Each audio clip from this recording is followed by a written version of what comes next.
saya mendapatkan bunga karena 10%. Tapi apa misalnya 5%, 10%, apa kemudian hasilnya? Kamu dapat uang 10%, tapi kamu akhirnya dibakar di neraka. Maka tidak lagi merasa senang dengan makan itu. Jadi sebenarnya kalau disebutkan menjadi tergiur dengan kenikmatan dunia tadi, itu sebenarnya kembalikan kepada keimanan. Jadi keimanan itu yang harus dikuatkan. Dan ketika dikuatkan, itu maka usahakan tinggalkan. Maka Allah akan berikan rasa lezat dalam diri kita untuk meninggalkan kemaksiatan dan hal yang buruk tadi. Saya kira itu yang dapat sampaikan. Baik Ustaz, pertanyaan terakhir Ustaz, ini sebagai penutup. Ada pertanyaan dari nampaknya dari aktivis dakwah ini, dari saudara Harun Al-Rosyid.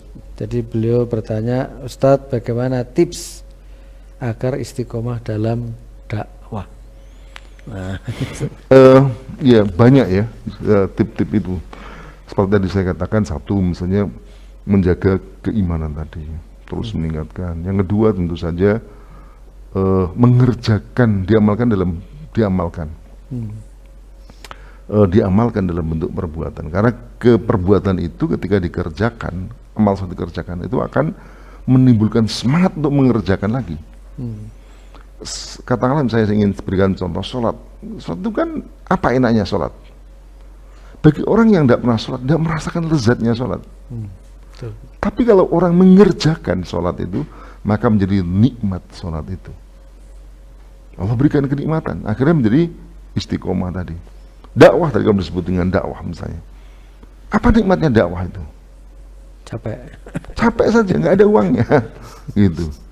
Tapi kalau dikerjakan, ada rasa lezat, kelezatan Allah SWT berikan kepada dada kita. Maka dapatlah kenikmatan itu, maka menjadi makin aktif, makin kuat begitu.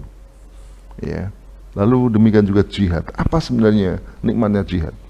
Nggak ada. Secara fisik capek, bahkan kemudian harus bertaruh dengan nyawa. Nggak ada nikmatnya secara fisik.